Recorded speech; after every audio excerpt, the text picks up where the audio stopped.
Cuán firme cimiento se ha dado a la fe.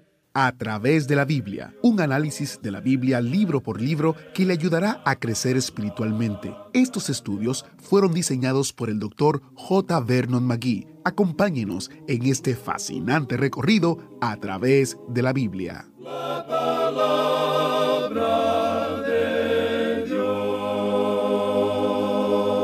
Bienvenido a otra semana y otro encuentro con la maravillosa palabra de Dios.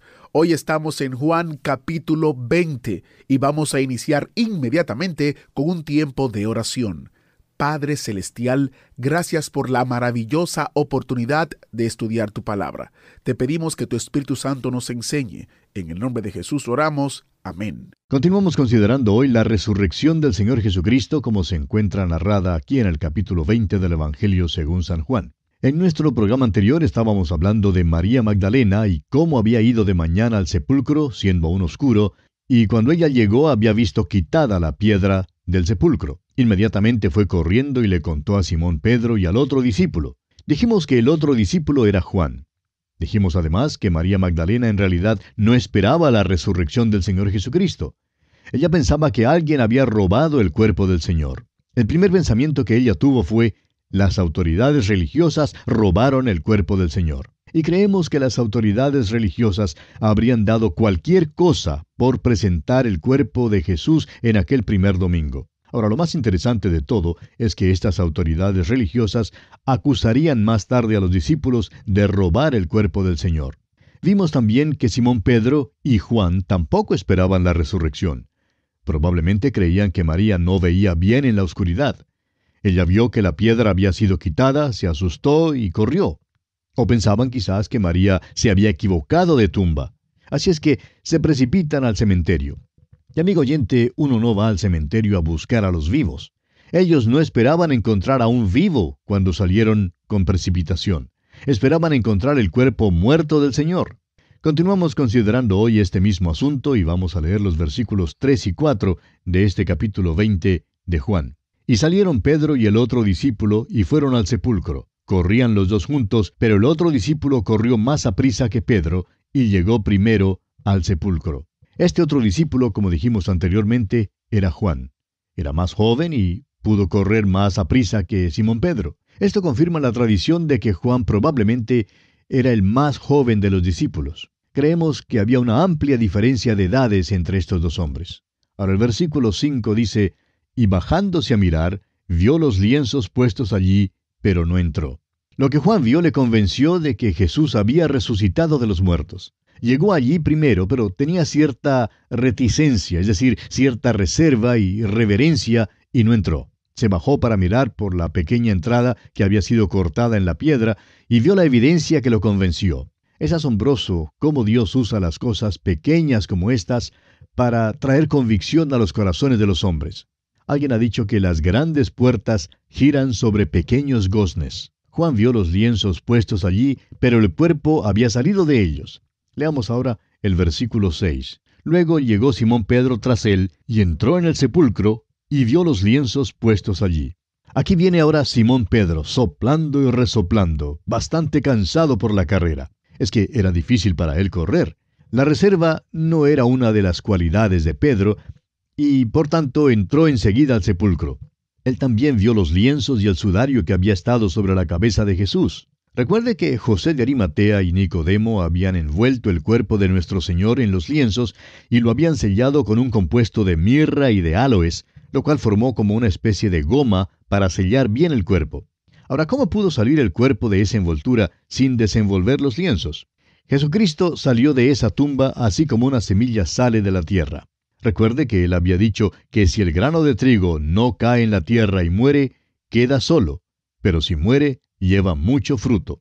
Pero la cáscara de la semilla todavía está en la tierra. Eso es lo que quedó en la tumba, simplemente la cáscara en la cual él había estado. Ya no estaba más en esa cáscara, estaba vivo. ¿Recuerda usted que cuando el Señor Jesús resucitó a Lázaro, éste salió del sepulcro todo envuelto en la mortaja, y el Señor tuvo que decirles que desataran a Lázaro? Lázaro salió en su viejo cuerpo, envuelto en la vieja mortaja. El cuerpo de Lázaro murió de nuevo. En cambio, Jesucristo salió con un cuerpo glorificado, el cual nunca más verá la muerte. Esta es la verdadera resurrección. Ahora leamos los versículos 7 y 8. Y el sudario que había estado sobre la cabeza de Jesús, no puesto con los lienzos, sino enrollado en un lugar aparte. Entonces entró también el otro discípulo que había venido primero al sepulcro, y vio y creyó. Dios registra con cuidado, por medio de Juan, otro pequeño detalle que es muy importante.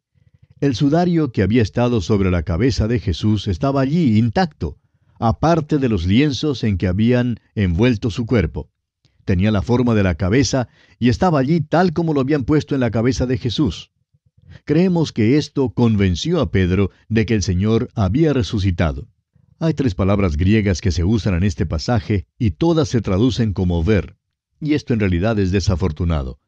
En el versículo 5, cuando Juan bajó para mirar y vio, la palabra vio allí quiere decir percibir y entender.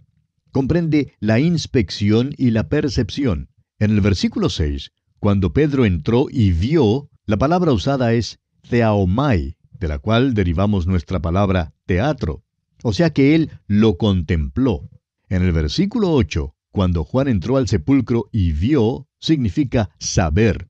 O sea que él supo y creyó antes de ver al Cristo resucitado. Leamos ahora los versículos 9 y 10 de Juan capítulo 20. Porque aún no habían entendido la Escritura que era necesario que Él resucitase de los muertos. Y volvieron los discípulos a los suyos. Juan nos cuenta algo extraño. Estos hombres no habían entendido, aunque Jesús les había dicho que resucitaría de los muertos, y aunque el Antiguo Testamento también hablaba de esto. Creemos que aún hoy en día, amigo oyente, necesitamos del Nuevo Testamento como un tipo de linterna para interpretar el Antiguo Testamento. Creemos que uno de los motivos por el cual el Antiguo Testamento no es tan popular es porque no usamos el Nuevo Testamento lo suficiente como para interpretarlo. Hay muchísimos cristianos hoy en día que leen la Biblia, pero todavía no conocen ciertas escrituras. Creemos que hay 2 razones para esto. Una es que se puede leer un pasaje muchas veces y cada vez ver cosas en ese pasaje que no hemos visto antes. El Espíritu Santo nos da más luz al estudiar y al leer muchas veces los pasajes. Y luego creemos que tenemos que experimentar algunas de las Escrituras para poder entender su significado. Las pruebas, los sufrimientos y las experiencias de la vida nos explican su significado. Por ejemplo, cuando David escribió que Jehová era su pastor, él sabía por experiencia propia el cuidado pastoral de Dios, porque él mismo era pastor de ovejas. Continuando ahora con nuestro estudio de este capítulo 20 de Juan, en los versículos 11 al 17, Juan nos narra la aparición de Jesús a María Magdalena. Al parecer, María es la primera persona a quien el Señor apareció. Hay mucha discusión en cuanto a las apariciones de Cristo después de su resurrección, pero hay 11 apariciones antes de su ascensión y 3 después de su ascensión. Creemos que del texto podemos deducir que hay otras que no fueron descritas. Suponemos que a uno siempre le es posible encontrar algún proverbio para cualquier situación. Para quienes preguntan por qué Jesús apareció primero a María Magdalena, podemos decir que Proverbios 8:17 dice: «Yo amo a los que me aman, y me hallan los que temprano me buscan». Pues bien, ella le buscó, y le buscó temprano. Continuemos ahora leyendo los versículos 11 al 14 de este capítulo 20 de Juan. Pero María estaba fuera llorando junto al sepulcro, y mientras lloraba, se inclinó para mirar dentro del sepulcro, y vio a 2 ángeles con vestiduras blancas que estaban sentados el uno a la cabecera y el otro a los pies donde el cuerpo de Jesús había sido puesto. Y le dijeron: «Mujer, ¿por qué lloras?». Les dijo: «Porque se han llevado a mi Señor y no sé dónde le han puesto». Cuando había dicho esto, se volvió y vio a Jesús que estaba allí, mas no sabía que era Jesús. Una vez más nos interesa el hecho de que ella no le conoció. Ya vimos que Judas Iscariote tampoco le conoció allá en el huerto. ¿Sabe usted, amigo oyente, por qué María no le conoció? Ella no creía que Jesús resucitaría de los muertos. La incredulidad es ciega y es muda también, como en el caso de Zacarías. Ella está buscando en otro lugar en vez del que debiera buscar. Le ama, sí, pero el amor debe estar unido con la fe. Ella llora porque le ama, pero también porque no cree. Ella se inclina cuando debiera estar mirando hacia arriba, como dice el Salmo 123:1. A ti alcé mis ojos, a ti que habitas en los cielos. Ahora quizá alguien pregunte, ¿cuánto cambia el cuerpo glorificado? Bueno, no sabemos, pero no creemos que el cambio sea tan grande como para que explique el no poder reconocer a Jesús. Creemos que María está absolutamente concentrada en su dolor. Aunque ve a dos ángeles, esto parece que no le llama la atención de ninguna manera en particular. Los ángeles le hacen una pregunta, no porque no sepan la respuesta, sino porque tratan de despertar alguna evidencia de fe en María. Ella tiene una sola cosa en mente cuando responde. Él todavía está muerto y la respuesta probable es que el cuerpo haya sido robado, según lo razona María. Ella no espera ver vivo a Cristo y en su incredulidad no le conoce. Pero Jesús la llama por nombre en el versículo 16. Leamos ese versículo. Jesús le dijo, María. Volviéndose ella le dijo, Raboni, que quiere decir maestro. Ahora, todo lo que Jesús hizo fue llamarla por su nombre, y ella inmediatamente reconoció su voz. ¿Puede usted imaginarse, amigo oyente, la sorpresa y a la vez el inmenso gozo que María sintió al escuchar otra vez la voz de su maestro? El Nuevo Testamento nos habla de las diversas ocasiones en que el Señor Jesús llamó a las personas por su nombre, incluyendo a aquellos a quienes Él levantó de los muertos. Amigo oyente, es nuestra opinión que si el Señor demora en regresar, y todos nosotros pasamos por la puerta de la muerte, nuestros cuerpos serán levantados cuando Él nos llame por nombre algún día, tal como Él llamó por nombre a aquellos a quienes Él levantó de los muertos cuando estuvo aquí en la tierra. Cada uno de nosotros escuchará llamar su propio nombre. Mis ovejas oyen mi voz, dijo Él. Creo que le escucharé llamar mi nombre. Volviendo al caso de la aparición de Jesús a María Magdalena, ella, en medio de su sorpresa y su gozo, se da media vuelta y ve a su maestro allí frente a ella, y trata de tocar a Jesús, pero él le hace una advertencia. Leamos el versículo 17. Jesús le dijo, no me toques, porque aún no he subido a mi Padre, mas ve a mis hermanos y diles, subo a mi Padre y a vuestro Padre, a mi Dios y a vuestro Dios. El Señor le dijo a María que no le tocara. La palabra tocar aquí es aptomai, que significa agarrarse. Más tarde dijo a los discípulos que le palparan. Ahora, ¿por qué esta diferencia? Él dice, porque aún no he subido a mi Padre. Esa es la razón por la cual ella no debía tocarle o agarrarse de él. Así es que, aparentemente, él sí subió al Padre antes de su aparición a los discípulos allá en el aposento alto. Creemos que el Señor Jesús presentó su sangre en el trono de Dios y que su sangre ha cambiado el tribunal de juicio en el propiciatorio que es hoy en día. Esa sangre fue derramada por el pecado suyo y por el mío. Creemos que la sangre estará allí por toda la eternidad como un testimonio eterno del precio que Él pagó por nosotros. Ahora fíjese usted que Jesús es específico en decir, subo a mi Padre y a vuestro Padre, a mi Dios y a vuestro Dios. Su relación con el Padre es diferente a nuestra relación con Él. Llegamos a ser hijos de Dios por medio de la fe en Cristo Jesús. Cristo, en cambio, es miembro de la Trinidad, el eterno Hijo de Dios, y aquí Él hace esta distinción. Permítanos hacer un pequeño paréntesis aquí, amigo oyente. Hemos estado hablando en cuanto a la resurrección y al cuerpo glorificado, y esto plantea la pregunta de cómo será en el cielo. El cuerpo glorificado es diferente, totalmente diferente, y sin embargo, no es diferente en el sentido en que la luz del día es diferente a las tinieblas. Creemos que nos conoceremos. Creemos que el cielo será tan diferente a lo que existe aquí que es difícil que nos imaginemos cómo es. Pero creemos que no será tan diferente como podríamos creer que será. ¿Le parece esto una paradoja? Nosotros creemos que habrá cierto tipo de cambio, pero no habrá en realidad el tipo de cambio que nosotros creemos, sino uno completamente diferente. ¿Ha oído usted, amigo oyente, a alguien decir a sus hijos que algún día irán al cielo y que serán ángeles y que cantarán con los ángeles? Bueno, amigo oyente, eso no es cierto. Vamos a ser las mismas personas con la misma personalidad, pero sí vamos a ser cambiados. Seremos libres de la naturaleza vieja y tendremos una naturaleza completamente nueva. Continuemos ahora leyendo los versículos 18 y 19 de este capítulo 20 de Juan. Fue entonces María Magdalena para dar a los discípulos las nuevas de que había visto al Señor y que Él le había dicho estas cosas. Cuando llegó la noche de aquel mismo día, el primero de la semana, estando las puertas cerradas en el lugar donde los discípulos estaban reunidos por miedo de los judíos, vino Jesús y puesto en medio les dijo, paz a vosotros. Estos hombres se habían dispersado cuando Cristo fue crucificado, pero ahora parece que se habían reunido y escondido en un cuarto porque tenían miedo. Las puertas estaban cerradas, lo cual en realidad quiere decir que estaban trancadas. ¿Ha notado usted que cuando lo sobrenatural toca lo natural, el mensaje que siempre viene es paz o no temáis? El mensaje que Él tiene para ellos, ahora cuando su deidad toca la humanidad de ellos, es paz a vosotros. Esta es la paz que viene al ser justificados por la fe por medio de nuestro Señor Jesucristo. Esto nos da paz con Dios. Leamos ahora el versículo 20. Y cuando les hubo dicho esto, les mostró las manos y el costado. Y los discípulos se regocijaron viendo al Señor. Como usted ve, amigo oyente, aquí le reconocieron cuando le vieron. Claro que estos hombres estaban asustados. Jesús apareció en su cuerpo glorificado y entró en el cuarto, aunque las puertas estaban cerradas y bien trancadas. Aprendemos de esto que el cuerpo glorificado no está sujeto a las leyes del universo material. Es por eso que creemos que cuando ocurre el arrebatamiento y los cuerpos sean cambiados, no habrá ningún problema en que nosotros recibamos al Señor en el aire.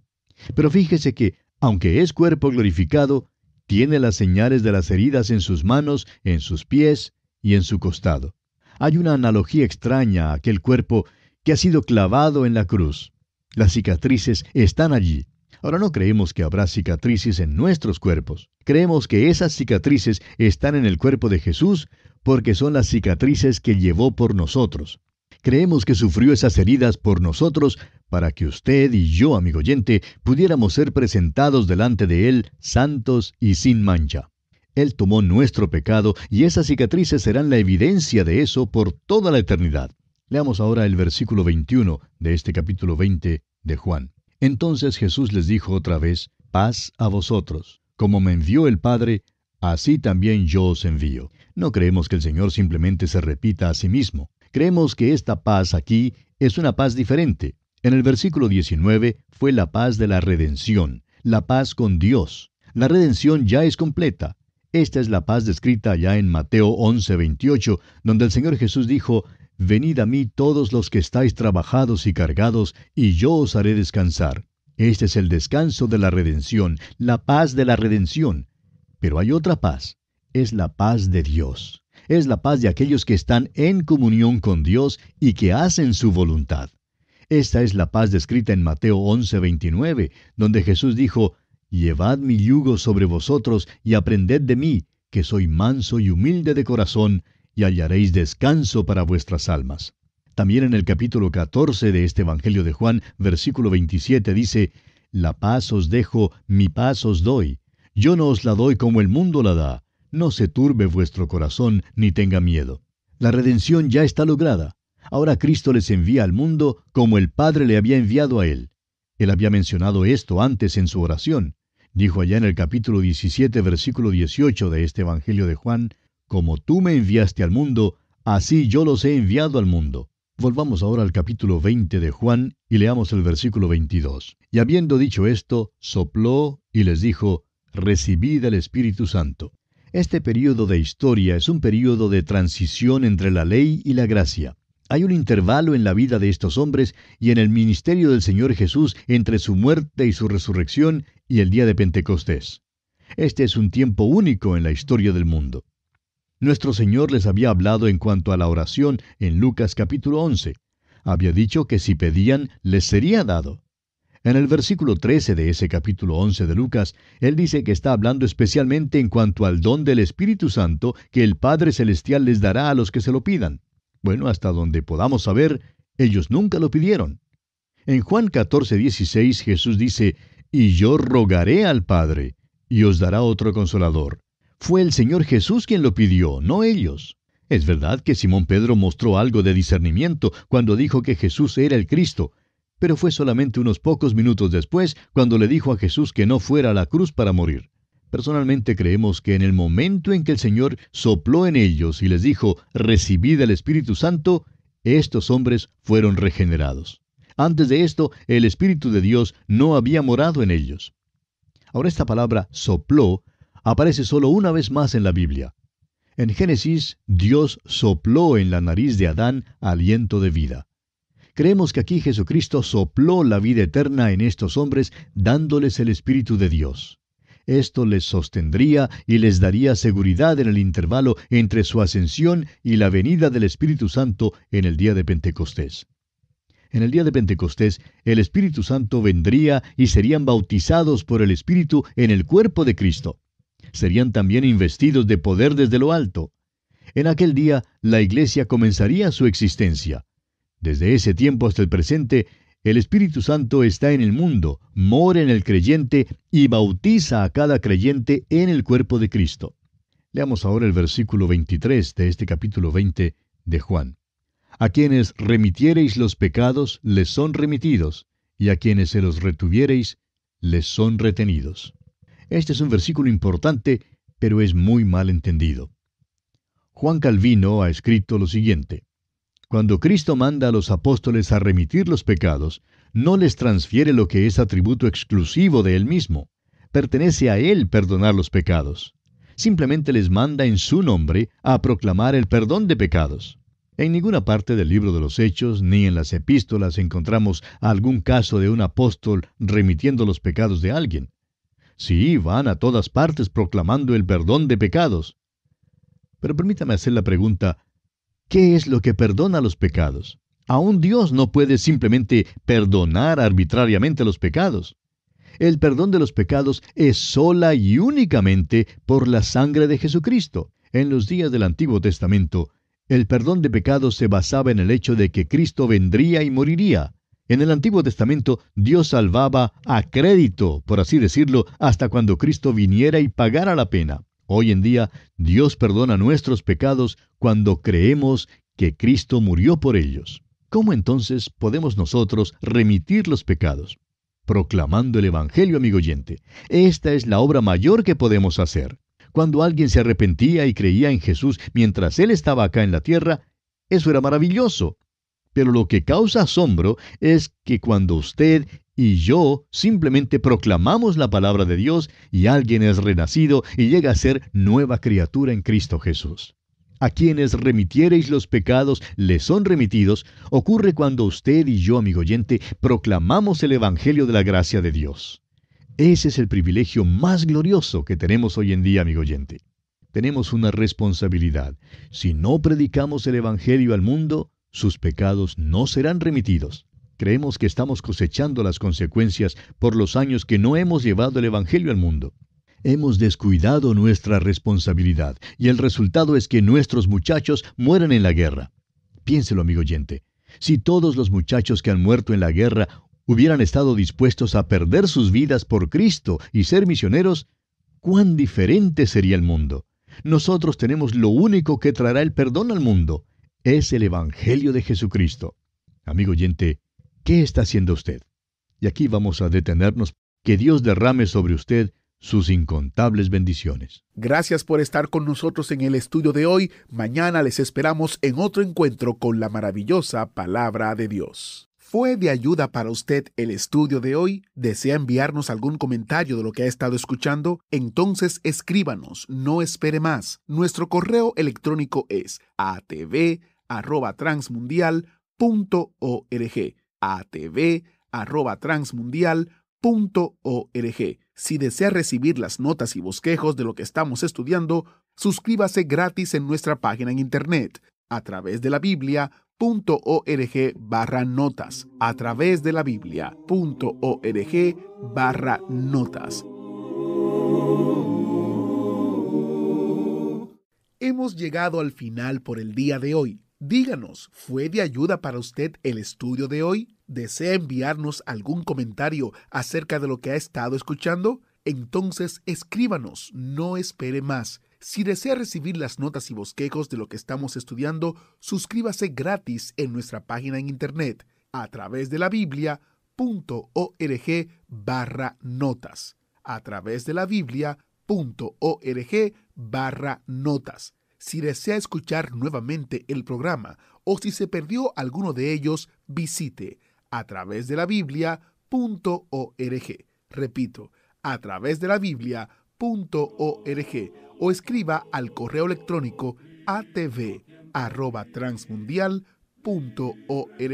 atv@transmundial.org, a través de la Biblia.